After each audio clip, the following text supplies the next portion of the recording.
So thank you all for inviting me here. Thank you, Karen, for giving me the opportunity to speak to all of you today. It truly is an honor to interact with all of you, a group of amazing, brilliant, powerhouse women leaders, and an organization like the Junior League that is so dedicated and committed and has such a rich history of philanthropy and service. So let me tell you a little bit about myself. I was born and raised in New York. I say pizza and dogs and coffee. And I just moved here to Kansas City probably about 6 months ago. And I'm newly married. That's my husband in the back. Sorry. The only man in the room, yeah. So yeah, we moved here 6 months ago. So it was pretty much every major stressful event you can think of. I got married. I moved to a whole different region of the country, and I started my own business. I do have a coaching practice. I am a trained coach through Accomplishment Coaching, which is based in New York. I was really scared to move here. It was away from all of my family, everything that was familiar. And as a coach, I do know that the unknown is where possibility lives. Otherwise, you know, I could have stayed in New York where everything was normal, everything was the same, and everything would have stayed the same. So I do want to say thank you for inviting me into your home. And Kansas City has been very generous. And with the resources, with the love, and just the people that I've met, I'm struck every day with just how blessed I am to have moved here. And I would never move back to New York. I actually just decided that last week. I went back to New York this weekend, and we landed at LaGuardia Airport. I got off the plane. I definitely was given the finger and honked at. I am never moving back here. I don't care. I don't care about pizza and bagels. I'm never moving back to New York. So it's true. I love it here. So, like all of you, I've always had a drive towards service. I have a double master's in special ed and social work from Columbia University back in New York. I always knew that my purpose was to work with people, individuals, teams, and organizations.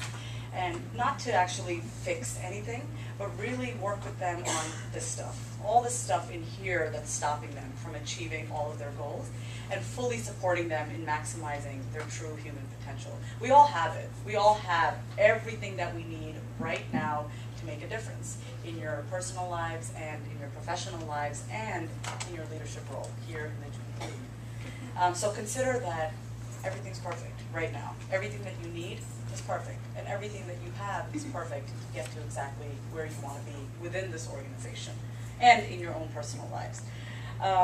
So just a little bit about coaching. I absolutely wake up every day so proud and blessed to be a coach.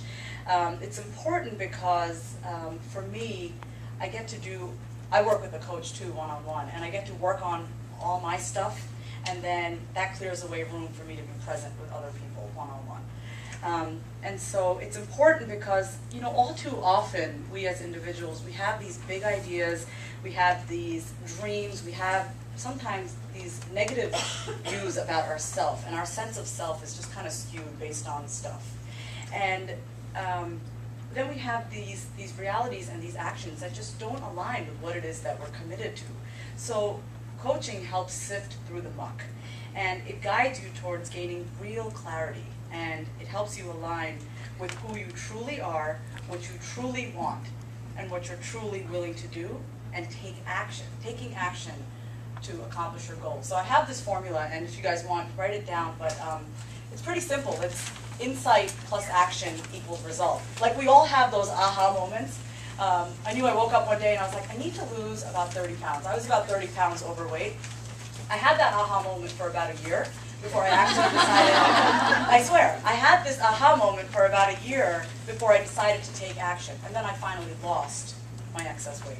So it's insight plus action equals results. I'm sure all of you as leaders know that maybe there are other people that you're not communicating with and the way you maybe as leaders would, and you realize that, oh, maybe I should be doing this, and then kind of just gets tossed away and nothing ever changes. Well, I invite all of you to use all of your brilliance to actually take action and make a difference with one another and within the organization. So that's what I'm here to talk about today, alignment and your leadership within the junior league.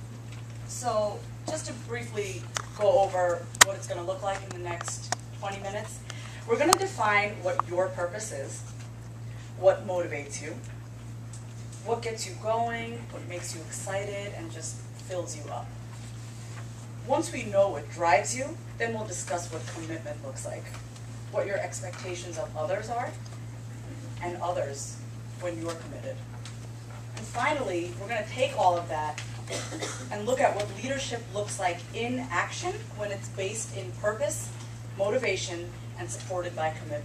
I was actually going to draw a diagram, but if you could just visualize it, think about a tree. Your purpose and your motivation is essentially the foundation. It's what keeps you solid. And then you have your commitment, which lays on that purpose and motivation. And then from that commitment, you can actually be the leader. So that's what we're talking about when we're talking about alignment. So what is purpose and what is motivation? I like to think about purpose as the reason for being, the reason why God or the Creator or the universe has put you here. It's the reason why you wake up in the morning. It's the thing that makes your heart flutter. It's just when everything just feels right. So it's the reason for which something exists or is done, and it's made and used. It's determination and resoluteness. Purpose, as I said, is your reason for being. So let's just really stop and think about that for a second. It's your reason for being. There's no other reason why you're here than for that reason. I know that my purpose is connection and heart, and what that looks like is fully just connecting from an authentic and intimate place with individuals, one-on-one. I don't even have to know you. I could just connect with you. That's my purpose. It's not hard work for me to do that. It's the reason why I'm here, so it's easy. And so as a coach, it's to support people maximizing their human potential and just living their most amazing lives possible. So what's your purpose? So just take a moment to write that down. I know it's the first part. Just really think about why are you here? Why are you here in this room? Why are you here in life? Why are you here?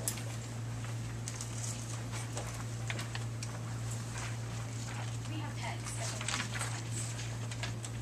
Just appreciate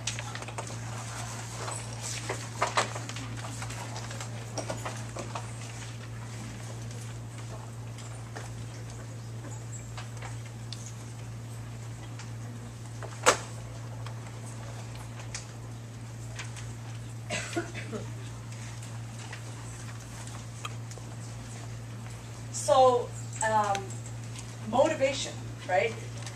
It's something that causes a person to act in a certain way and to do a certain thing. It's your incentive, basically. Like, what am I getting out of this? And we all, I know that, I forgot where I read this, but someone once said, we don't do anything without a reason. Like, we don't even take one step forward if it's not going to serve us in any sort of way. So think about, what is it? What drives you to act? So your purpose is your motivation to act and to be involved and to give. I know that my motivation as a coach, I absolutely love the experience, whether I'm on the phone with a client, having a coaching call, or I'm working in an organization, and when they have that aha moment, I'm, wow, can't believe this. I just discovered something about myself. For me, that's the motivation for me. Like working with someone when they discover that about themselves, something that they never thought could be or should be. It's the most amazing feeling in the world to be with someone when they have that moment. So just think about, what is it? What motivates you to be here? I mean, you guys all look beautiful. You guys have dressed up really nice, and there's a reason. I mean, other than the fact that you want to look good, right? What's your reason? What's your motivation for being here today? What motivated you to become a leader in this organization? Why was that important for you? So just take a moment to jot down, what comes to mind when you think about both your purpose and your motivation, And I realize this actually takes significantly deeper exploration than we're doing right now. I just wanted you guys, yeah, it does. It definitely, yeah, it takes a long time, but I just wanted you guys to get a taste right now, like just laser in on why I'm here. What motivates me? So, the Junior League's purpose, I'm sure you guys all have it memorized because you're amazing leaders and you know the Junior League's purpose. But, so I found it fascinating. I absolutely loved it. It's, I took a little snippet from it, but promoting volunteerism, developing the potential of women, and improving communities through the effective action and leadership of trained volunteers. It is exclusively educational and charitable. Like how amazing are every single one of you that you're here?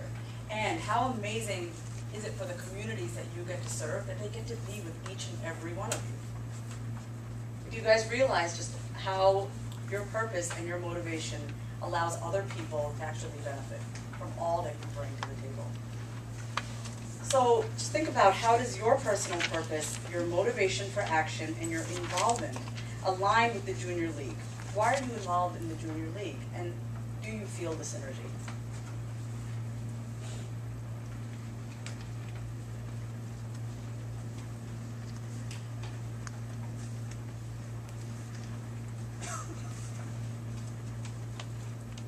So the next part that I wanted to speak about was commitment. So here's the thing about commitment. It's an all or none state of being. You're either committed to something or you're not. I had a client once that wanted to get married. And sorry, I should not be laughing. It's not nice. But she said, I kind of want to marry him, but I'm not really sure if I want to marry him. I'm like, honey, either you're committed or you're not. Either you want to be married to this man or you're not. Right? It's a choice. Like, no one's forcing you to be here. I'm not lecturing you guys. I think all of you are amazing. But that's the thing about commitment, where it's almost like, I should be committed, but I don't want to be. Like, it's totally a choice. You get to choose. You get to say. That's the most liberating thing about commitment, is that it's totally up to you what you want to do.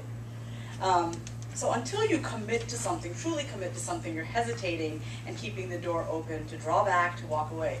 Let's go back to me wanting to lose my 30 pounds. I would say that I wanted to lose weight, and then I'd go to the drive-thru of Taco Bell, which is totally fine, right? But when I'm saying I want to be committed to losing weight and then getting fast food, I mean, what do you guys say?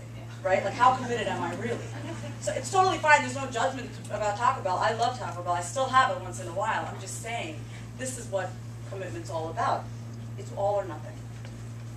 So until you truly commit, you tend to be ineffective when not fully committed. So just take a look at your own personal life, your professional life here, outside of Junior League, and your leadership role within the Junior League. Are you committed?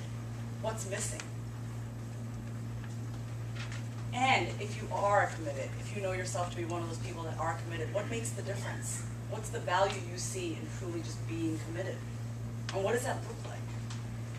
So the example that I was going to give was just thinking about that time when you didn't fully commit to whatever it was, exercising. So did you get fit? Did you lose weight? Did you tone up? Probably not, because you didn't fully commit. And commit